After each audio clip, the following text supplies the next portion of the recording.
Hello, this is Luke Donald Langston, and today I wanted to talk about the Galaxy S21 and some of the rumors that we've heard. First off, release date.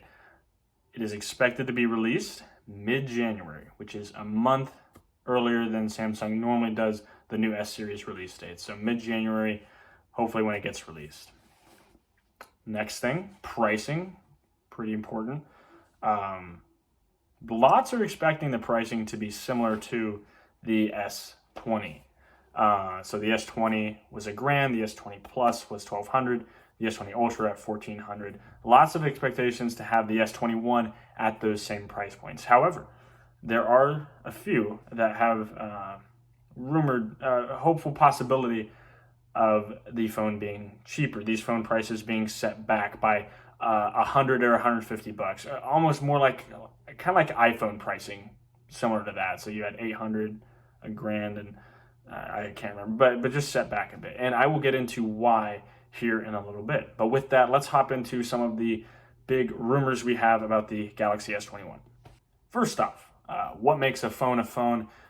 The chip. And the Galaxy S21 should be rocking a Qualcomm 888 chip, which is a new chip from Qualcomm, up from the 865 that the S20 featured. However, I will point out that you could also see your S21 have an Exynos 2100 based on what region you're in. Here in the States, where I'm from, we'll get the Qualcomm 888 model. And I'll just say now, I will be focusing on the Qualcomm 888, the Snapdragon 888 chip, but I'll just say this, benchmarks seem similar to the Exynos 2100 and the 888. So ideally, they're very similar chips in terms of capability. That's our hope. But we'll focus on the 888 for now. First off, just a bit about power. It should be more powerful as is expected for a new chip.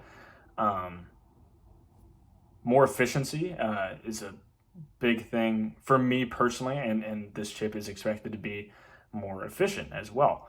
So we should be seeing an all-around better chip is kind of the expectation for the Snapdragon 888.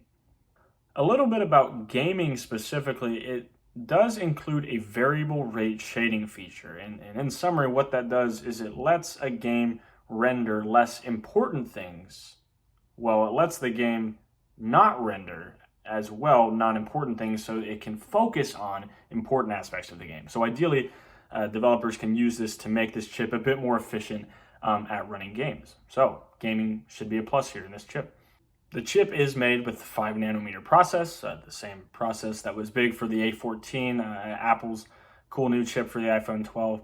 And I want to talk a bit here about that price point I mentioned earlier. So with this more efficient build, with this tighter build, the hope is that there is more room in the hardware and there's less hassle in the hardware, so that one or two or two possible things could happen here. The hope is more space for battery, so ideally battery goes up, but also maybe more importantly is that because there's less fiddling around in this manufacturing process, there's a tighter chipset.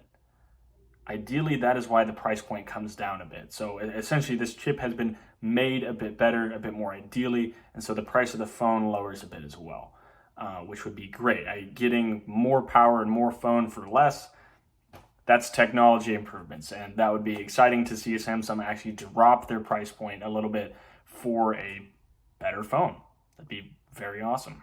A little bit about the design of the Galaxy S21. Picto has provided an idea of what the S21 could look like. It looks pretty similar to the S20, modern, sleek, and nothing wrong with the S20. Love the look of it. I do like how the camera kind of melds into the back. I think it's a very, very nice, sleek look. So hopefully that is a reality when the S21 is revealed. The last thing I wanted to touch on was the camera. Briefly, because I rely more on actual pictures. So I'm very curious to see what kind of pictures the Galaxy S21 will be producing when we get it. But for now, what we do have, one cool thing I found is that the Galaxy S21 should be able to shoot in 4K 120 FPS. So a pretty impressive ability to record there. But other than that, Qualcomm has been very positive about the picture taking ability offered by the Snapdragon 888, and I'm expecting great pictures and excited to see what the S21 can offer in terms of camera quality. That wraps up my thoughts for the Galaxy S21. I do want to say that this feels more like a Samsung Apple war than ever for me, just because of the timeline with the Apple delay and the Galaxy S21 rumored to be coming a bit earlier.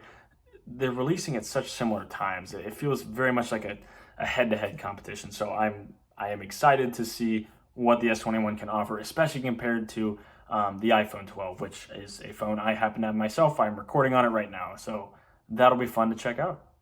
The last thing I wanted to mention does involve the thumbnail of this video. For those that were fans of the Galaxy Note, it looks like the Note will not be returning. We will not get a 2021 release of a new Note. And the reason why is because the S21 Ultra, specifically the Ultra, is supposed to have S Pen support. So at that point, you have your Note.